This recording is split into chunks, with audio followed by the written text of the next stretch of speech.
of the other dangers is being blinded by the experts and their bias. So I'll give you a couple examples.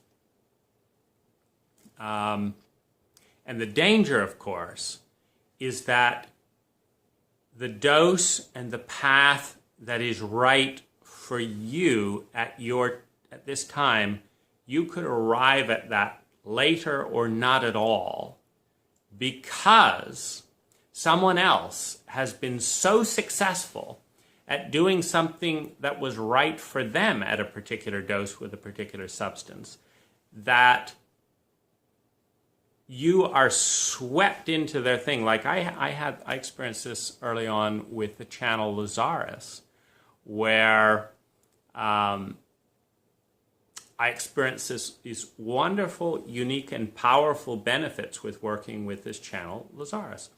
And they were unquestionably valuable items. But then what happened was the snobbery within the Lazarus community. Lazarus is the best. I mean, whatever community you're going to be in, usually they're going to be saying they're the best.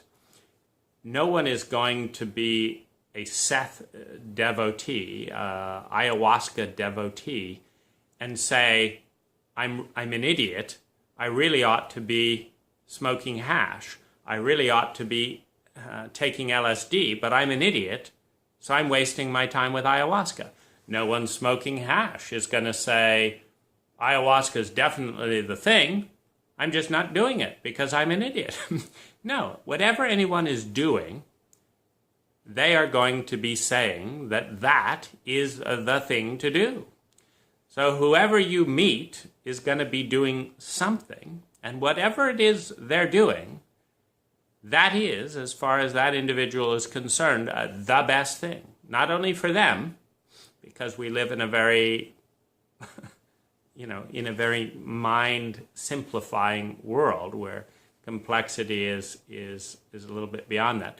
I mean, we all want to feel connected as egos. So the best way to feel like, I'm not all alone and, all that, and doing stuff that isn't important in a dualistic world, it's like they know what they're doing and that's the right thing, or I know what I'm doing and then that's the right thing. And in fact, everything is good for some situation. And so it's like I give the example of muriatic acid.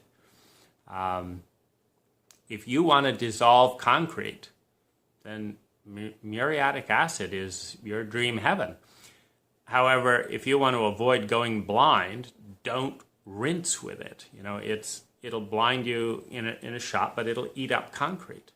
On the other hand, it will not eat up plastic. It's relative to the goal. So I use muriatic acid to expose the polished stones that are in the aggregate mix of concrete and give these lovely stone surfaces.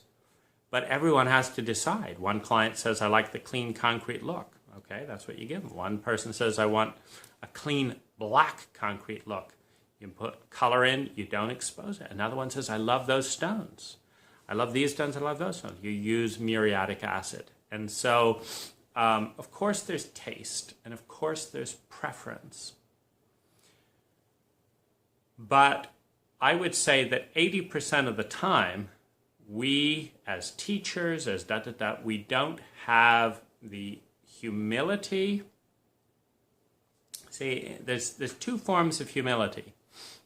One is the form that says, I may be wrong. There could be something better for doing this. So if I'm a concrete expert and I say, it's muriatic acid or nothing. But it's not quite that simple, because if you put on some molasses and some, Coke or something before, you can just use water. Or, in other words, it's a complex thing. It's never black or white.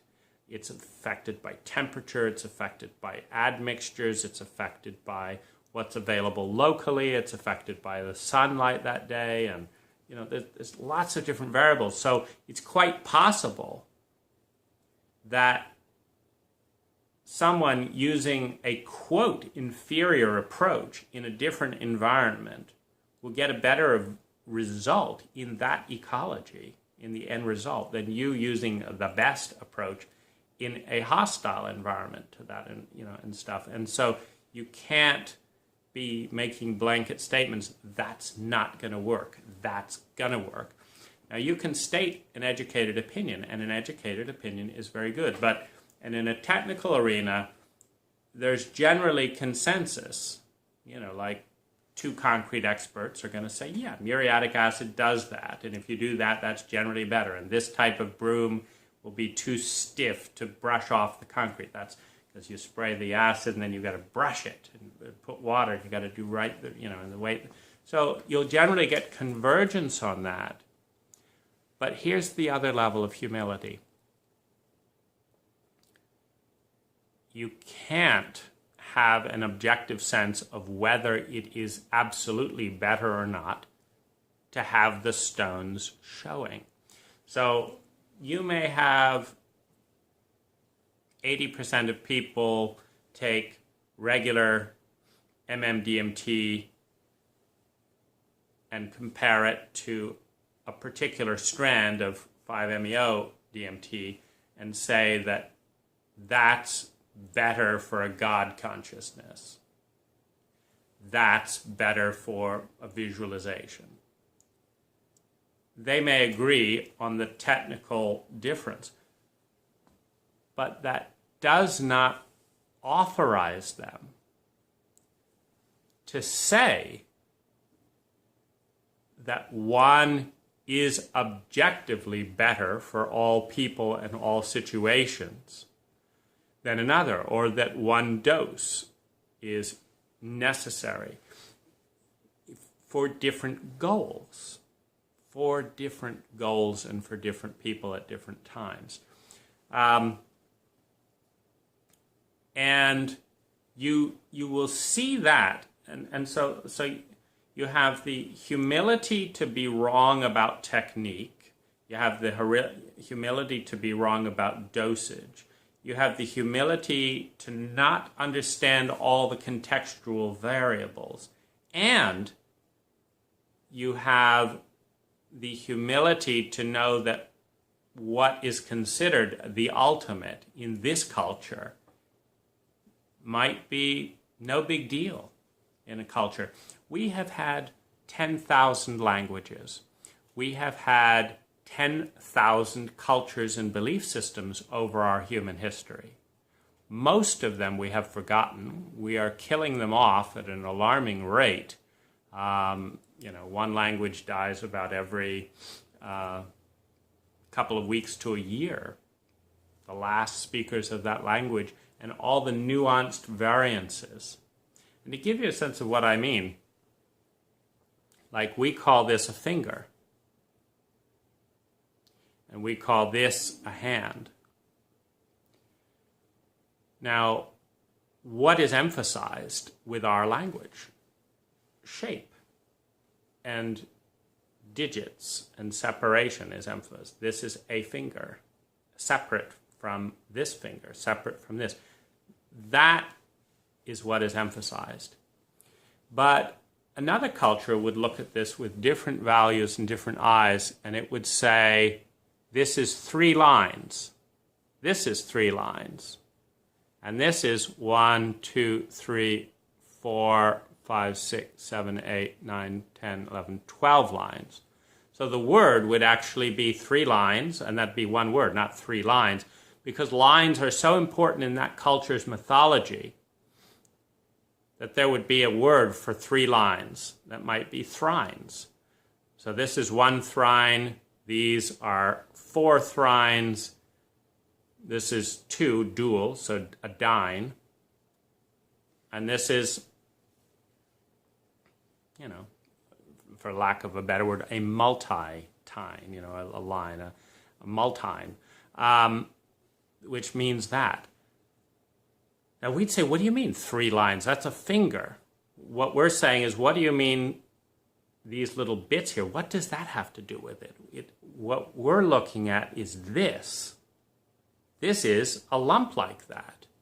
And whether it's covered in a glove or this, it's that shape here that makes it a finger. And they say, no, no, no, no, that's not what makes it a finger. What makes it a finger is that it has these lines, and that the god of lines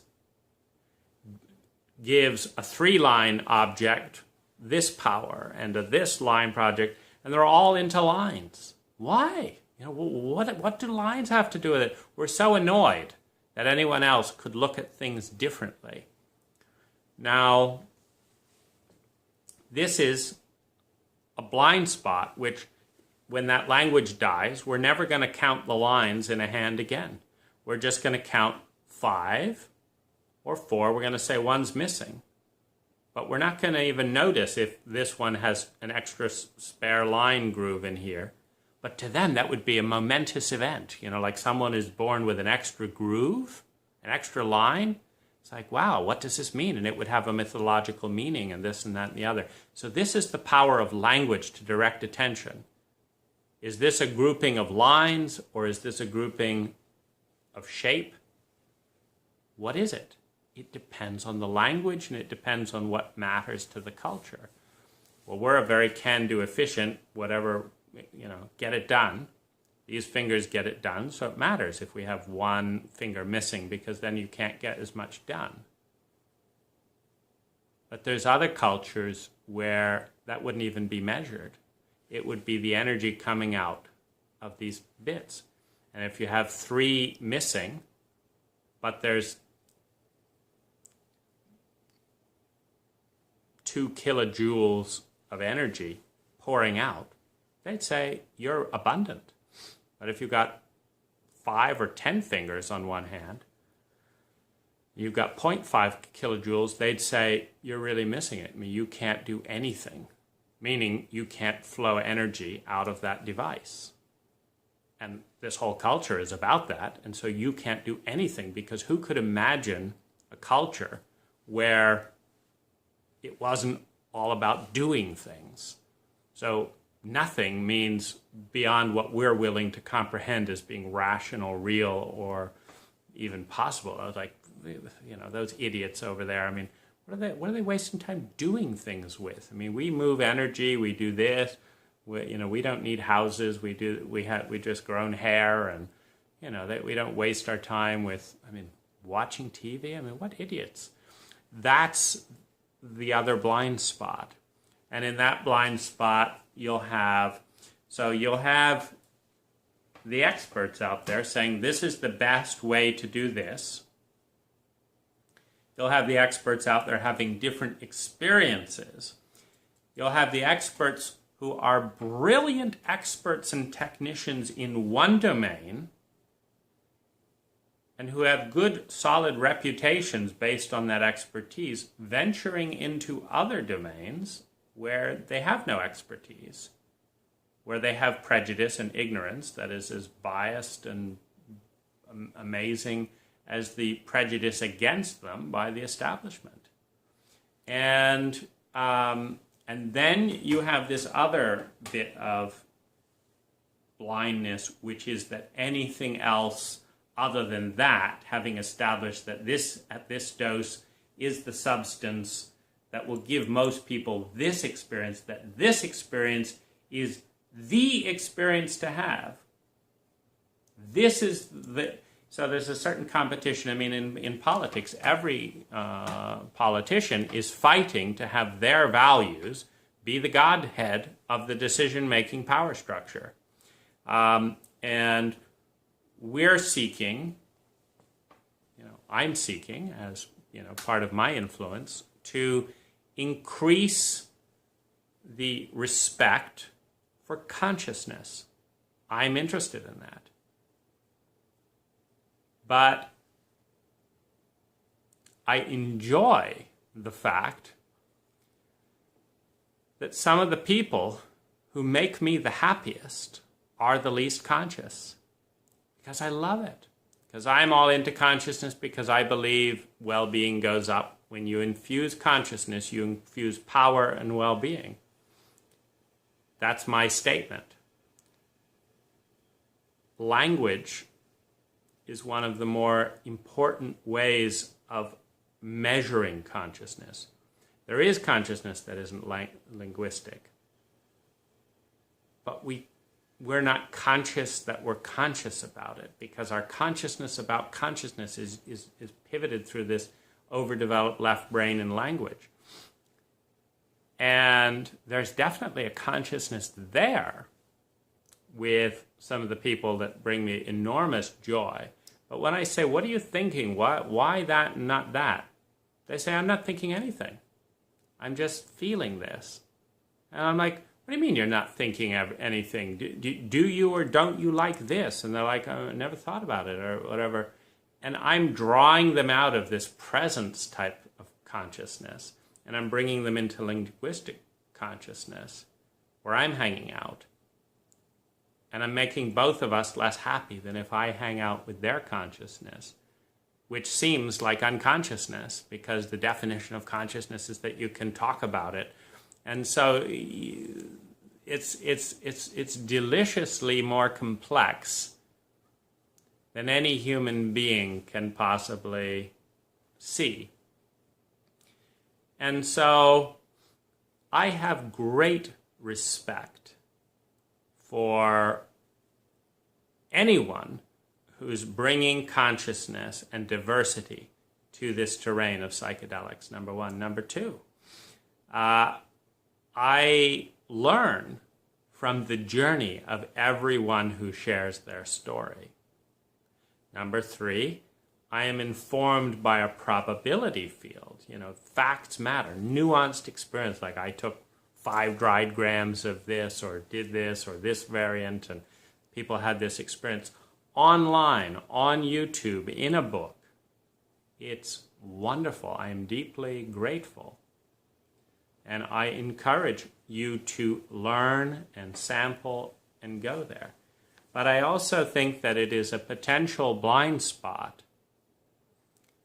which is made evident by the fact that if you follow the majority of figureheads in any dimension, they will be dismissive of something about the other figurehead.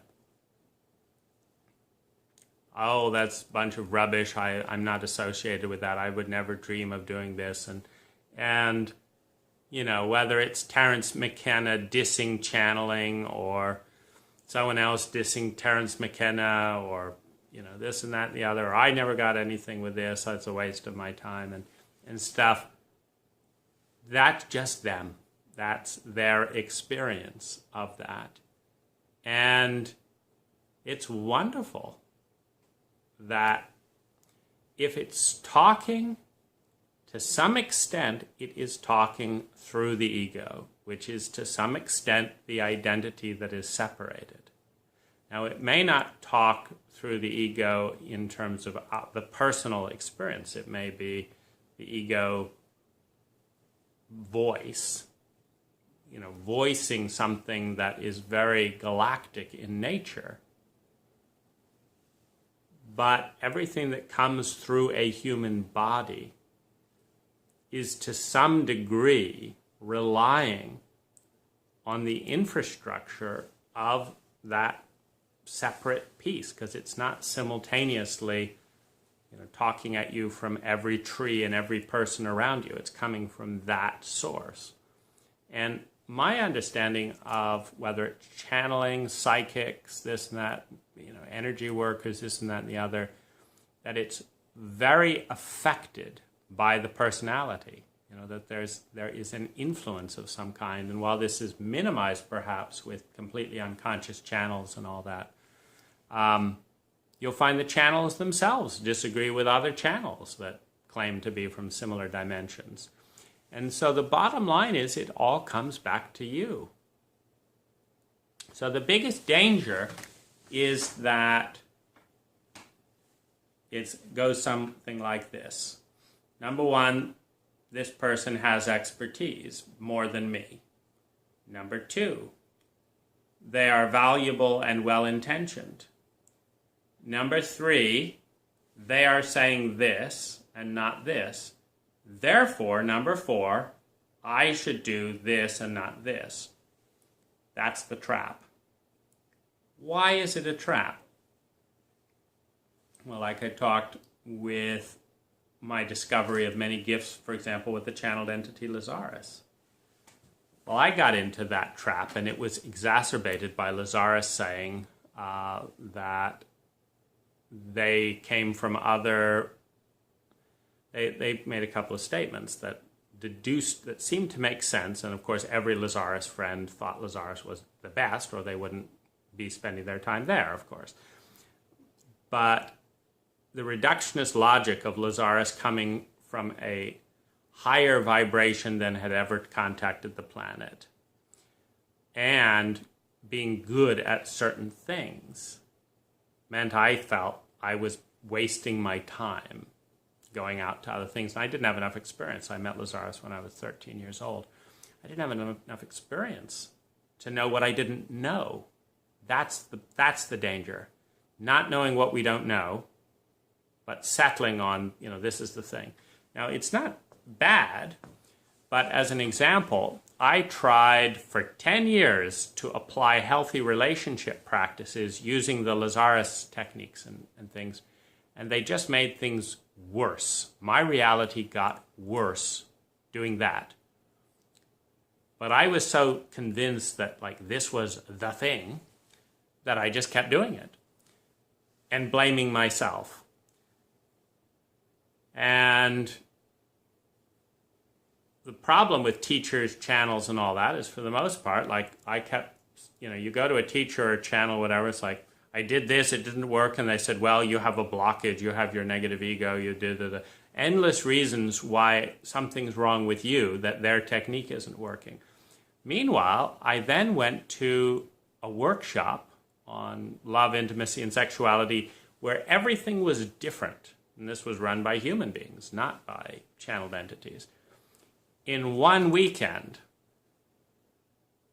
I got 50% of what wasn't working in my current relationship and was able to resolve it. The next weekend got another 25%. Within 3 weekends, there was no more blind spots in my relationship and deeply empowered. And I thought, what the fuck have I been doing, wasting 10 years with this channeled entity Lazarus? Now, here's the thing. Lazarus is still the best source that I found for crystals, for doing a certain kind of inner child meditation, and for a certain energy of resonance that I've found actually coming back as I've done this psychedelic journey. So there's 3 things that, in going out and exploring lots of different stuff, Lazarus is still the best at. But there's 10 other things that I thought that was the way, that Lazarus is actually completely useless at, in my experience, or just okay. But I didn't know that I didn't know, and I bought into the snobbery. And so at first when I did this, I just threw it all out. It's like, this is a bit, such a betrayal. You say you're the highest being, been wasting my time and money and this and that doing these workshops. You say you're my friend, but friends don't charge each other. Why the $600 a week to be my friend? All this stuff. It's like, this doesn't make any sense, and you won't talk to me and This is also normal within experts and teachers. So, so what I'm basically saying is the reductionist trap without doing your own legwork. Your own legwork to look around, to question your therapists, to question your shaman. I had a shaman for 10 years. Just going through this endless stuff, this, that, and the other. Absolutely hopeless compared to certain things in psychedelics. Again, one afternoon, learned things that I didn't learn with him in 10 years. And 10 years in his case was doing 1,000 hours. 1,000 hours. $100,000. 10 years. One afternoon, June. Change. So it's a little bit like, I use the analogy of a house. You don't know that window cleaning exists? You know, we say energy, we say consciousness. We're incredibly inept as a culture in a vocabulary of consciousness and dimension. So we're very stupid as a culture in that terrain, in our language. So, but in houses, we're a materialist culture, so we're really into it there. So we have window cleaners, we have gutter cleaners, we have pressure washers, we have painters, we have mold removers, we have house cleaners. So we've got all these cleaners, and they all have their specialty field. Now, what often happens in my experience going out into this field is I go to a healer, I go to this, and I experience this amazing lift. And it's the equivalent that they've just cleaned my windows for the first time in 10 years, and they are sparkling. However, you go back next week, and they clean the windows again. They're a window cleaner, but they say they're an energy healer. They say, I'm an energy healer, not a window cleaner. But really, they're an energy healer in this particular area that they're good at. And it's such a blind spot terrain that they don't know what they're good at, they don't know what they're not good at. If you go to 30 good healers, you'll find they all do different things, and they all have different reasons, and they all think they're wonderful at everything, and they're not. They're good at one thing, this one, you know. And so you clean your windows again a week later, you don't experience much because it was just cleaned a week ago. Then you go to another person, they clean your gutters. It's like, okay, gutter, that's the thing. I'm tired of window cleaning, gutters is the thing. I clean out your gutters. And you say, okay, they want to schedule you for another session. They clean out the gutters again, but there's hardly any leaves in the gutters. It takes time to build up the residue. Then you get tired of gutter cleaners, and you get a pressure washer. It's like, oh gosh, it's all clean and nice now. Then you hire the pressure washer again, or you go to another pressure washer, and it's like, no difference. This is a waste of money. But what's really important is balance. Clean once a year, clean the windows. Twice a year, clean the windows. Once a year, clean the gutters. Once a year, power wash. Once a week, clean the house. Do this. You learn what you need, and you learn that everyone has their strength. This energy worker is good for back spasms. This psychic is good for relationships. She's terrible with money. This one is good with this.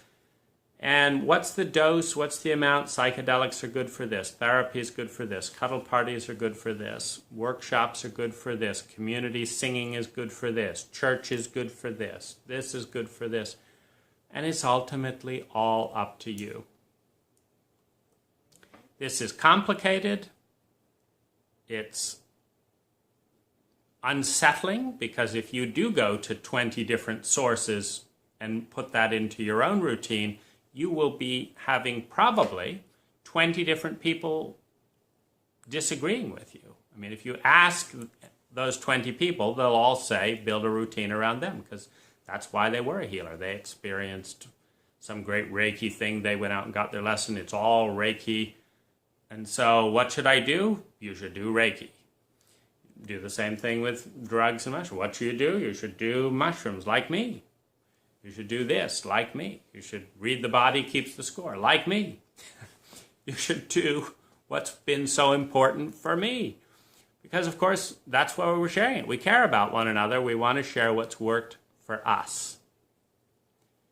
But the only thing that you can really sort out is your personal, visceral experience. And the things to look for is it helping? Like there's so much crap out there that I give up on anything that they say. Just do this, it feels terrible, but in 6 months you'll see some improvement. I'm tired of that. There's too many people that in 6 months there isn't any improvement. You just paid for 6 months of unpleasant experiences, whatever it was. Why do it? There's plenty of that in the world. But if I get an immediate response on something, a drug, a this, that, and the other, a holiday, a country, a woman, a partner, if I get an immediate uplift in well-being, and it's, with a person, it should be mutual, I'll do it again. And what I'm looking for is the is this line where it's going up before it plateaus. Because every single thing, every relationship, every drug, every this, every that plateaus at some point. It's no longer transforming life, transforming consciousness. The most amazing thing. It's switched into the terrain of plateau or toxicity, and at that point is the point to taper off and then decide, is it taper off for good, or is it like, no, every year I need to clean my windows. Every 2 years I need to do my gutters. Every this. The pace. So it's not linear, like it's this, it's not good or bad. It's not now or never. It's the dose, and then the complexities. Are there some synergies? Are there some things where you can add this and then this and then this? And it's art. It's art. It's beautiful. Human consciousness is the most profound doorway into the biggest dimensions that we can possibly go. It is infinite, where we can say we're beyond ego if we're out in the infinity and all that. And yet, the only thing that we remember and are conscious of is what our ego can relate to. If it can't relate to it, it doesn't register. So there could be infinities beyond infinities that are beyond the ego that we can't remember after the trip. It's just too big for us to say anything. Now, our ego can say, I and my ego can't fit this into language. But that's our ego saying that there is something that I can sense, remember, see, reference in some way that I can't put into words because we don't have a vocabulary. But who's doing that? There's some sense of the personal identity, the self. That's great. Love that self. Be kind to that self. Be kind to the ego. But not the kindness that keeps the ego trapped into the trauma and the prison defined by the culture, the religion, the science, and all of that. But the kindness of blessing that ego with the awareness that it is ultimately connected and part of all that is. That it is loved and supported by all that is. And that the biggest challenge for the human state and reality is to love and be kind to one another as individual human beings who seem as if they're separate, who seem as if they're fragile, because that part of them is. And so it's an opportunity. Being human is an opportunity to be kind, to be sensitive, to learn about diversity. And psychedelics are part of that journey.